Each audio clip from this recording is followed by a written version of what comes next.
काल सर्वपक्षीय आमदारांनी, नेत्यांनी महामहिम राज्यपाल महोदयांची भेट घेऊन धनंजय मुंडेंच्या राजीनाम्याची मागणी केली होती, ज्यात माझ्या पक्षाचेही विरोधी पक्षनेते होते.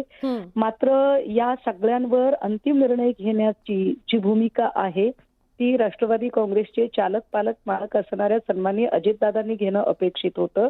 परंतु काल अजितदादांनी जे म्हटलं की मी जर दोषी असतील धनंजय मुंडे तर मी राजीनामा घेईल, हे त्यांचं जे म्हणणं आहे ते मला वाटतंय आजच्या धनंजय मुंडेंच्या म्हणण्याला जी बळकटी येते किंवा धनंजय मुंडे आज जे बिनधास्तपणे वक्तव्य करतायत त्याला कारण कालचं वक्तव्य आहे.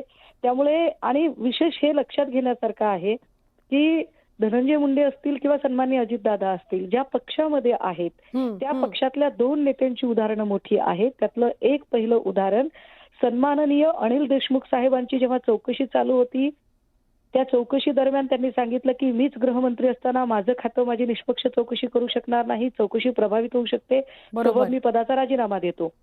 देशमुख साहेब नंतर निर्दोष सिद्ध झाले पण त्यांनी राजीनामा दिला होता. आणि दिवंगत नेते आर आबांनी तर नुसतं एक वक्तव्य उच्चारलं म्हणून विरोधकांनी राजीनामा मागितला आणि नैतिकता म्हणून आर आबांनी राजीनामा दिला सुद्धा. पण ही सगळी नेते मंडळी नैतिकता पाळणारी होती. आता ही नैतिकता सन्माननीय अजितदादा पाळणार आहेत का की एवढे सगळे आरोप झाल्यानंतर? कारण आता वाल्मिक कराडांच्या 1500 कोटीच्या प्रॉपर्टीला ईडीच्या चौकशीचा सुद्धा विषय आता पुढे आलेला आहे. अशा सगळ्या पार्श्वभूमीवर धनंजय मुंडेंचा राजीनामा घेणं किंवा न घेणं हा मला वाटतंय सन्माननीय अजितदादांच्या नैतिकतेशी संबंधित प्रश्न आहे.